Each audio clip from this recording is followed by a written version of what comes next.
तो थोड़ी ही देर ਦੇ ਵਿੱਚ ਪ੍ਰਧਾਨਮੰਤਰੀ ਨਰਿੰਦਰ ਮੋਦੀ ਮਨ ਕੀ ਬਾਤ ਕਰਨ ਜਾ ਰਹੇ ਨੇ। 70ਵੀਂ ਵਾਰ ਦੇਸ਼ ਵਾਸੀਆਂ ਦੇ ਨਾਲ ਮਨ ਕੀ ਬਾਤ ਕਰਨਗੇ प्रधानमंत्री नरेंद्र। नमस्कार। आज विजयादशमी यानी दशहरे का पर्व है। इस पावन अवसर पर आप सभी को ढेरों शुभकामनाएं।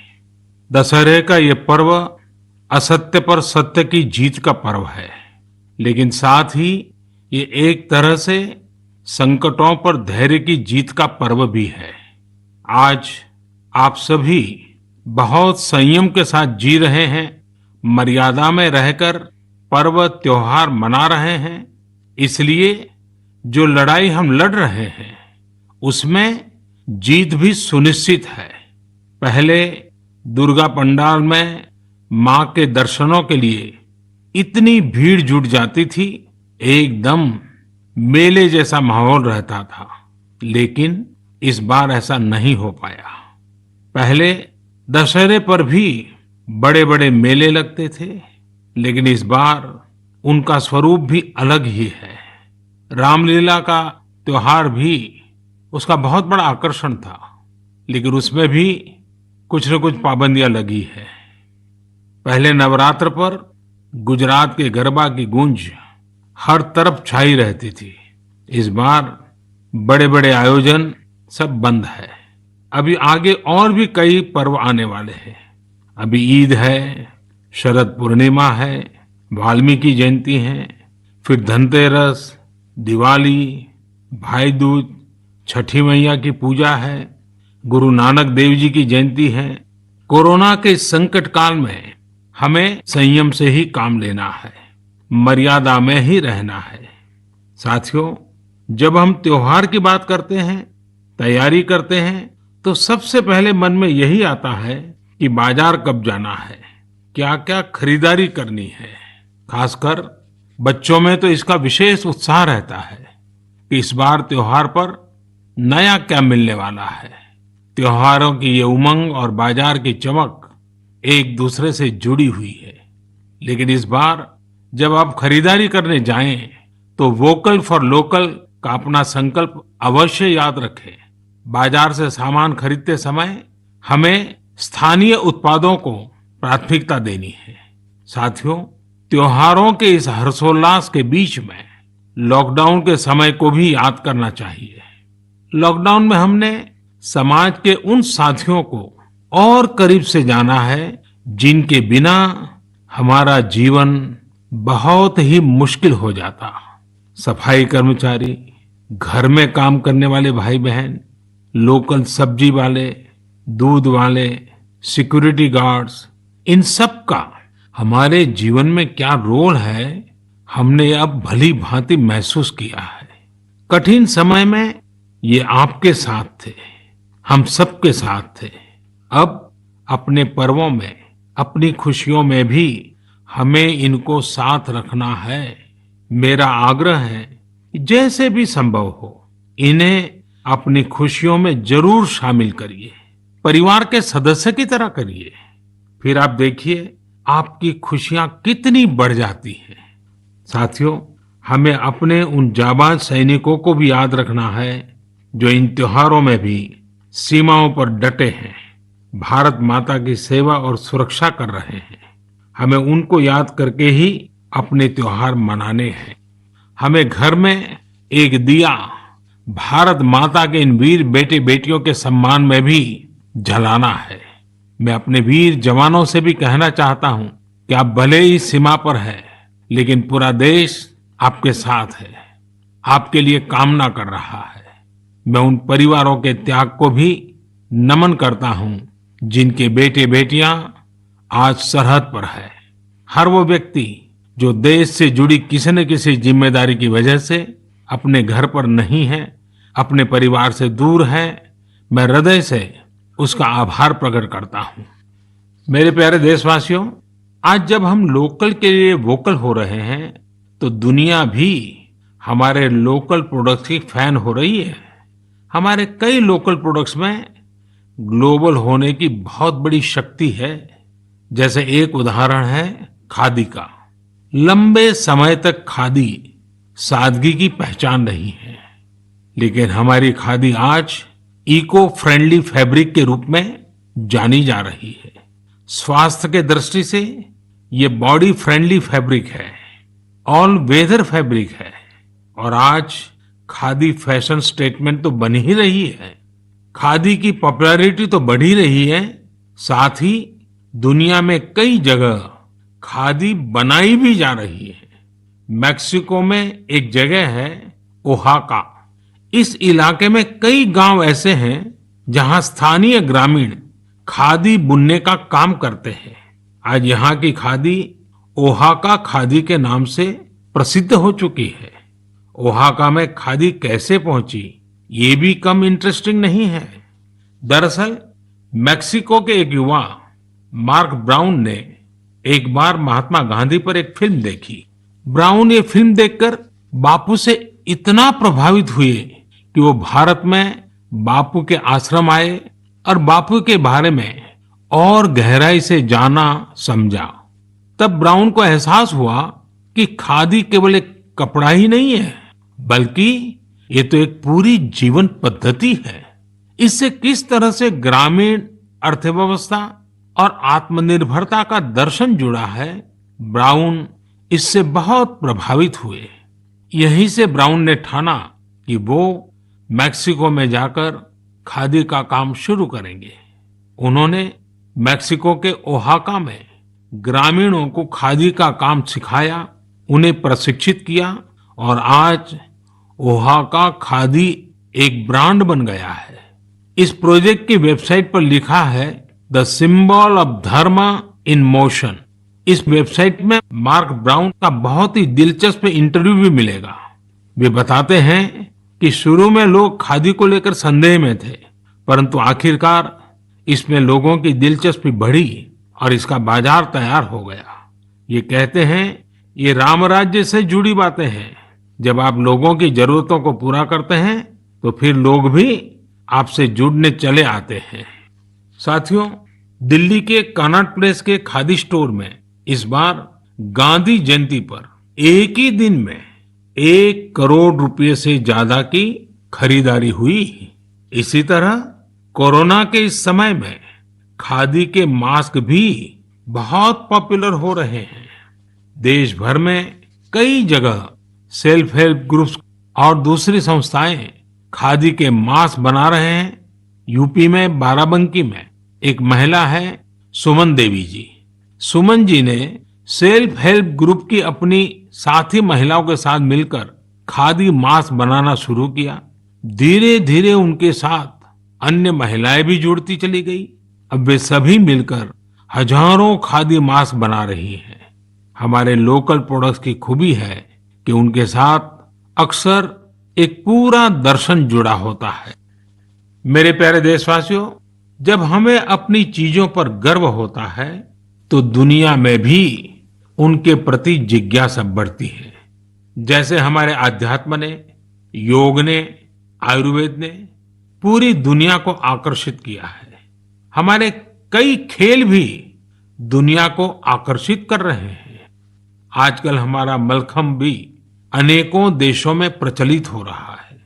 अमेरिका में चिन्मय पाटणकर और प्रज्ञा पाटणकर ने जब अपने घर से ही मलखम्ब सिखाना शुरू किया था तो उन्हें भी अंदाजा नहीं था कि इसे इतनी सफलता मिलेगी।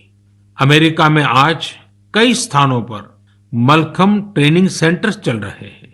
बड़ी संख्या में अमेरिका के युवा इससे जुड़ रहे हैं, मलखम्ब सीख रहे हैं। आज जर्मनी हो, पोलैंड हो, मलेशिया हो, ऐसे करीब 20 अन्य देशों में भी मलखम्ब खूब पॉपुलर हो रहा है। अब तो इसकी वर्ल्ड चैंपियनशिप भी शुरू की गई है, जिसमें कई देशों के प्रतिभागी हिस्सा लेते हैं।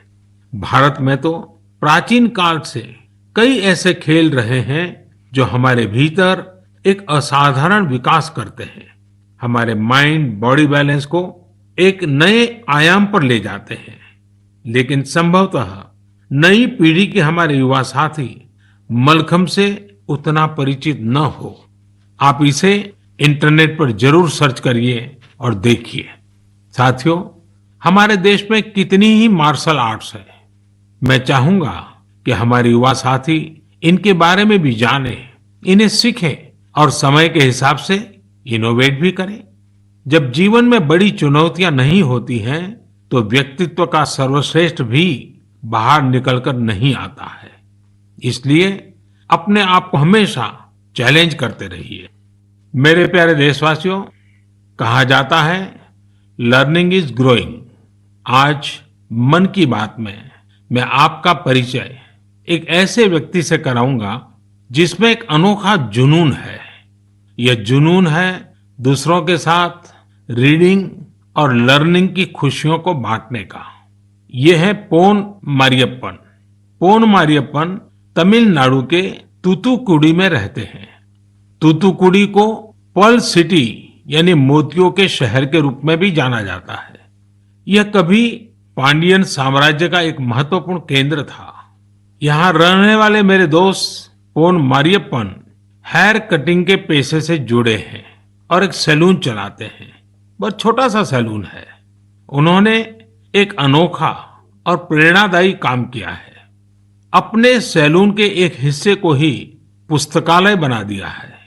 यदि व्यक्ति सैलून में अपनी बारी का इंतजार करने के दौरान वहां कुछ पढ़ता है और जो पढ़ा है उसके बारे में थोड़ा लिखता है, तो पोन मारियप्पन जी उस ग्राहक को डिस्काउंट देते हैं।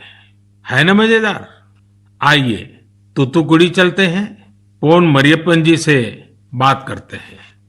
पोन मारियप्पन जी, वणक्कम, नल्ला इरकिंगड़ा। மாண்புமிகு பிரதமர் ஐயாவுக்கு வணக்கம். माननीय प्रधानमंत्री जी नमस्कार। வணக்கம் வணக்கம்.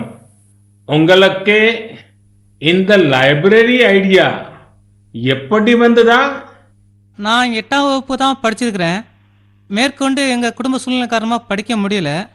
எனக்கு படித்தவங்களை பார்க்கும்போது எனக்குள்ள ஒரு வருத்தம் இருக்கும்.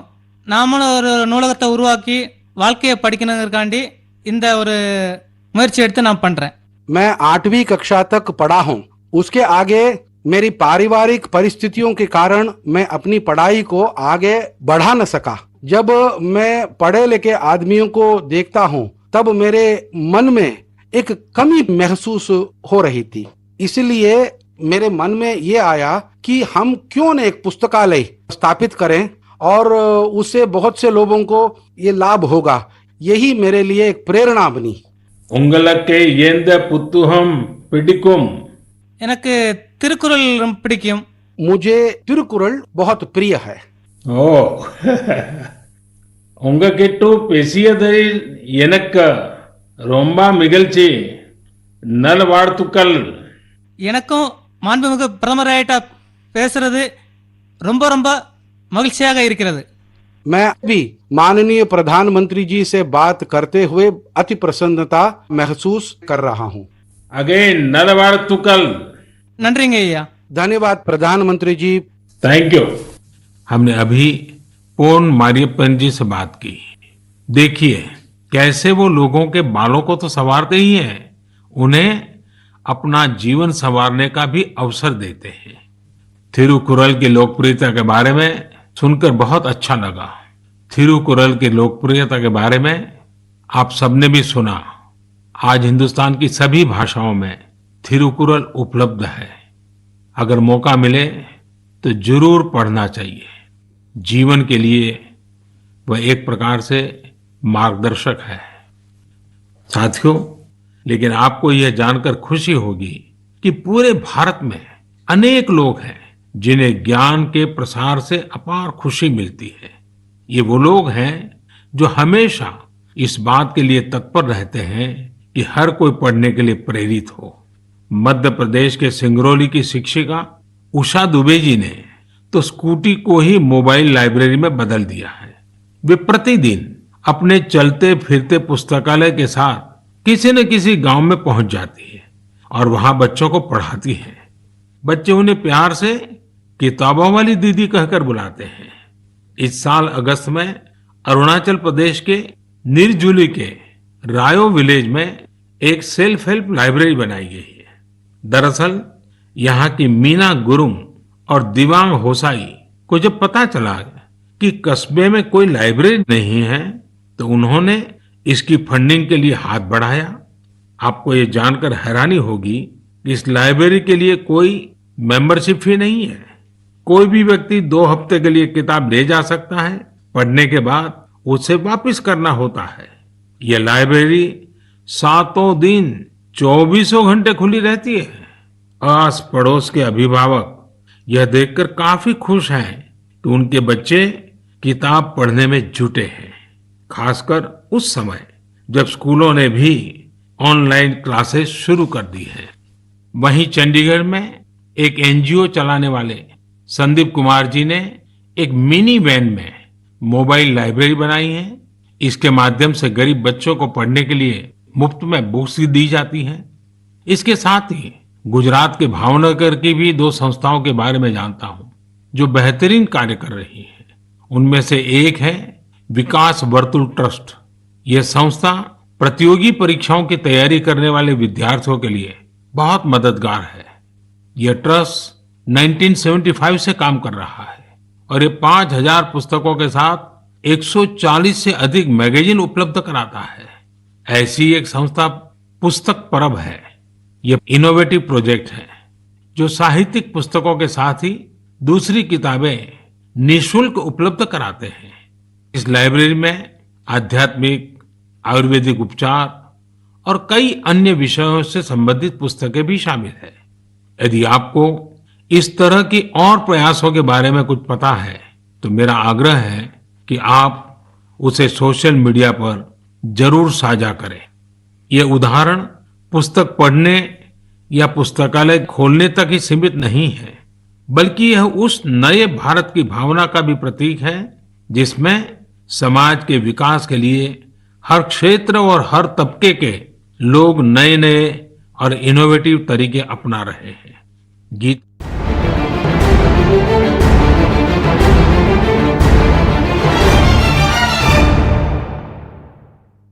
टेक्स्ट हेडलाइन के प्रायोजक हैं Sushma, largest real estate developer of the region.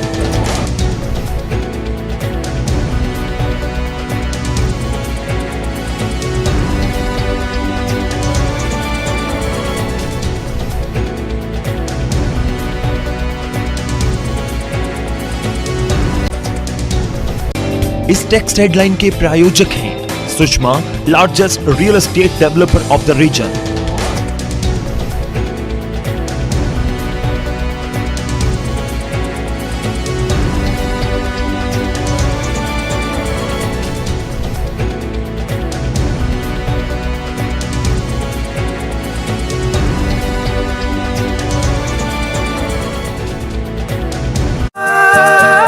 Big magic और 9XM चैनल के बीच कोरोना की हर खबर देखते रहिए न्यूज़ 18 इंडिया पर।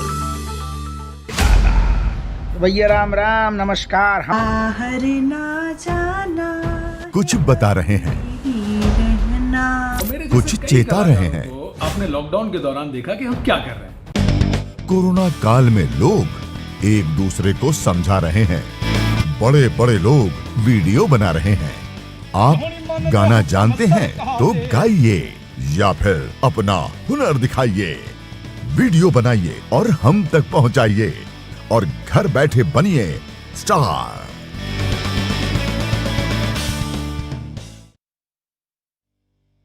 न्यूज़ 18 इंडिया आपका पसंदीदा नेशनल न्यूज चैनल उपलब्ध है डिश टीवी के चैनल नंबर 663 और D2H के चैनल नंबर 306 पर।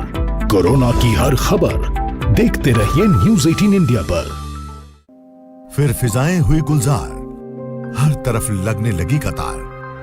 फिर लोग संभालने लगे जिम्मेदारियों का दारोमदार। लेकिन भागम भाग में मत भूलिए कोरोना का किरदार। हर मोड़ पर अपनाइए मास्क, सैनिटाइजर और सोशल डिस्टेंसिंग का हथियार। कोरोना से जुड़ी हर सावधानी और हर अपडेट देखिए अनलॉक 1 में, सिर्फ न्यूज़ 18 पंजाब, हरियाणा, हिमाचल पर। घर मेरा भी है, परिवार मेरा भी है। सवाल साडे अपने भी पुछदे ने, पर ਅਸੀਂ ਰਿਸਕ ਚੁੱਕਦੇ ਹਾਂ ਤੁਹਾਡੇ ਲਈ। ਅਸੀਂ ਆ ਬਾਹਰ ਤਾਂ ਕਿ ਤੁਸੀਂ ਅੰਦਰ ਬੈਠੋ। कोरोना दी सही जानकारी हासिल करो। ਤਾਂ ਫਿਰ ਤੁਸੀਂ ਕਿਉਂ ਨਿਕਲ ਰਹੇ ਹੋ ਬਾਹਰ? ਘਰ ਵਿੱਚ ਰਹੋ ਤੇ ਕਰੋਨਾ ਦੇ ਖਿਲਾਫ ਲੜਨ 'ਚ ਦੇਸ਼ ਦੀ ਮਦਦ ਕਰੋ, ਕਿਉਂਕਿ ਜਾਨ ਹੈ ਤੇ ਜਹਾਨ ਹੈ। ਤੁਸੀਂ ਮੋਗਾ ਵਿੱਚ ਹੋਮ ਆਈਸੋਲੇਟ ਕੀਤੇ ਗਏ 15 ਅਪ੍ਰੈਲ ਤੱਕ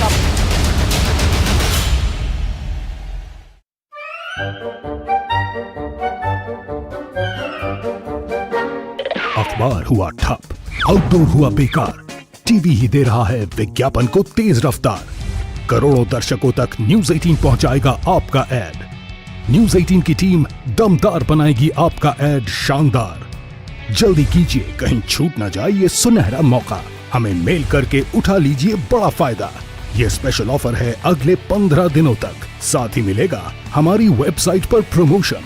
आज ही मेल करें adsales@nw18।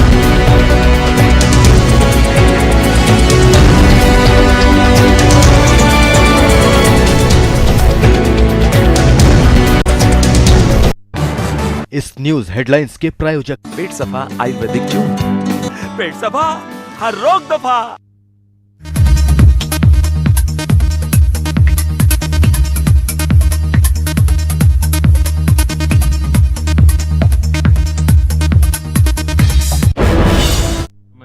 पवित्र भाव से एकता का मंत्र ही बोलते हैं। गंगे च यमुने चैव गोदावरी सरस्वती नर्मदे सिंधु कावेरी जलेस्मिन सन्निधि कुरु। इसी प्रकार सिखों के पवित्र स्थलों में नांदेड़ साहब और पटना साहब गुरुद्वारे शामिल हैं। हमारे सिख गुरुओं ने भी अपने जीवन और सत्कार्यों के माध्यम से एकता की भावना को प्रगाढ़ किया है। पिछली शताब्दी में हमारे देश में डॉक्टर बाबा साहब आम्बेडकर जैसी महान विभूतियां रही, जिन्होंने हम सभी को संविधान के माध्यम से एकजुट किया। साथियों, unity is power, unity is strength, unity is progress, unity is empowerment. United we will scale new heights. वैसे ऐसी ताकतें भी मौजूद रही हैं जो निरंतर हमारे मन में संदेह का बीज बोने की कोशिश करते रहते हैं, देश को बांटने का प्रयास करते हैं। देश ने भी हर बार इन बद इरादों का मुंहतोड़ जवाब दिया है। हमें निरंतर